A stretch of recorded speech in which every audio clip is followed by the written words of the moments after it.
Hi there, and we are now back for what is it? Day 10?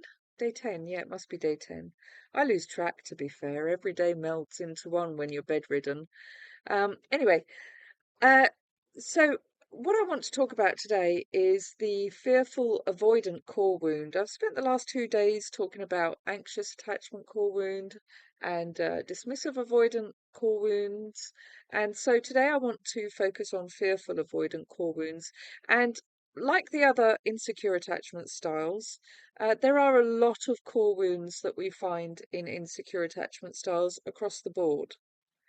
Today, I'm going to focus on the fearful avoidant core wound. Love isn't safe. That's a big one that I come across quite a lot with fearful avoidance. Love isn't safe. So let's talk about let's talk about that today.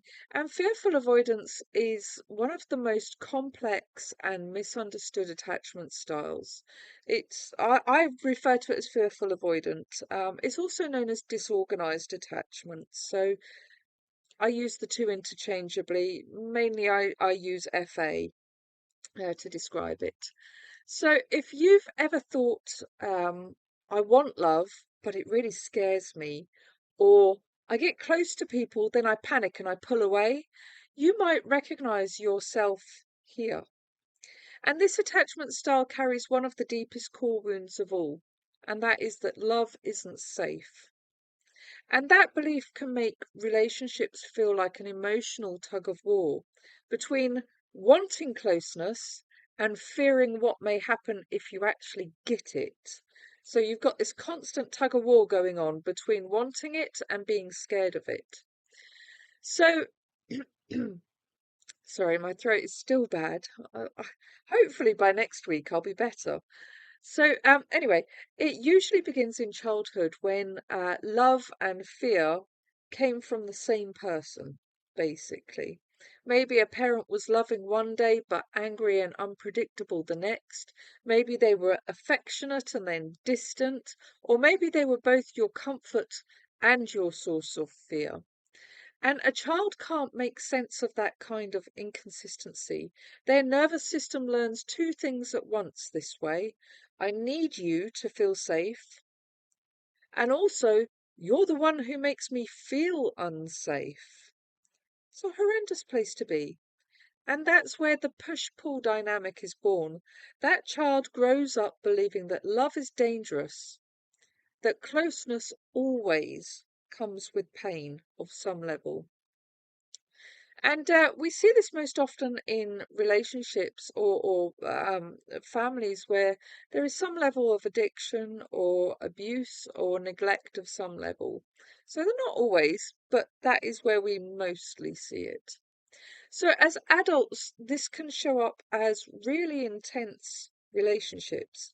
The kind where you fall really hard, really fast, connect deeply, and then suddenly you feel completely overwhelmed.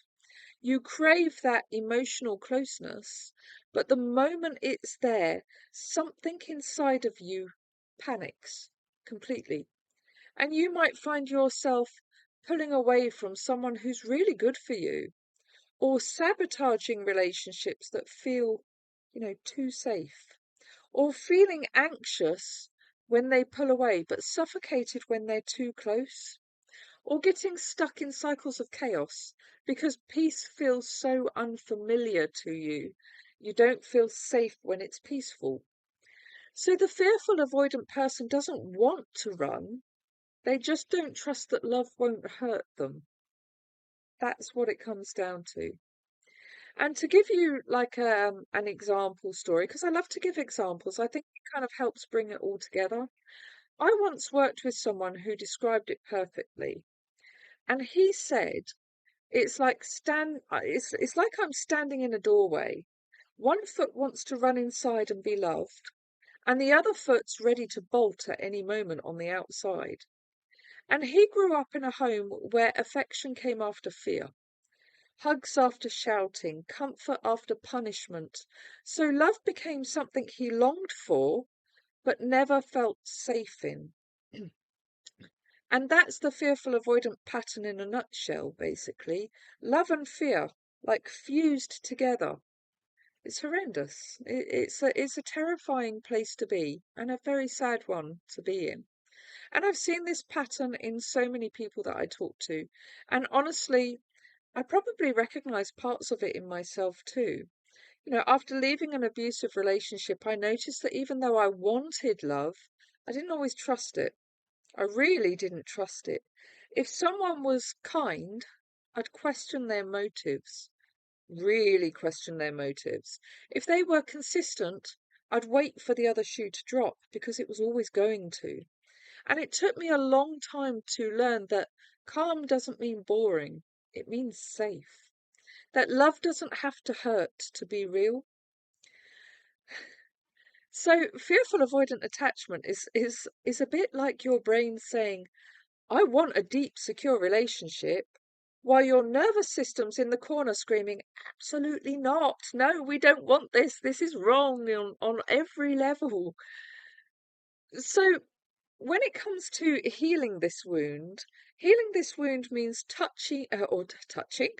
I mean, you can touch yourself by all means. That's quite healthy. But I meant to say teaching. It means teaching yourself. What have I got on my brain right now? So healing this wound means teaching yourself that love and fear don't have to exist in the same breath. It's learning to say, I can love and still stay safe.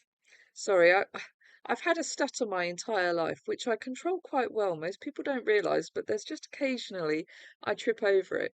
So yeah, as I was saying, it's learning to say, I can love and still stay safe. Oh, it's been one of those days today. I can open up without losing myself, essentially, is what I'm trying to say. I can be vulnerable without it meaning danger.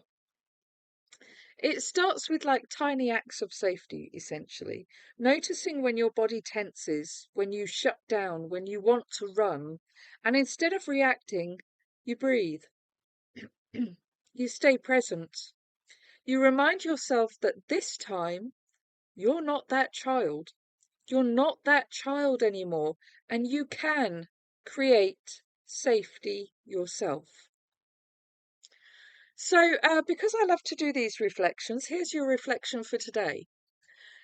Can you remember a moment when you pulled away from someone, not because you stopped caring, let's not talk about those moments, but because it suddenly felt unsafe to stay close to them? So, can you remember a time when you pulled away from someone, not because you stopped caring about them, but because it suddenly felt unsafe to stay close? And if you can, and I'm sure you absolutely can, what were you afraid might happen if you'd let them in? What was going to happen? Because that's where healing begins, not in perfection, but in awareness. The fearful avoidant journey is about courage, more so than I think the other insecure attachment styles. You need courage when you're a fearful avoidant. And that's what the healing journey is all about, courage. To keep believing in love after being hurt by it. It's learning that safety and intimacy can coexist together. Because love isn't supposed to feel like danger. It's not. It's supposed to feel like you've come home to something safe. Anyway, I will leave you with that reflection for today, and I will be back tomorrow to talk a little bit probably about the secure attachments style. So I will see you then, guys. Take care. Bye.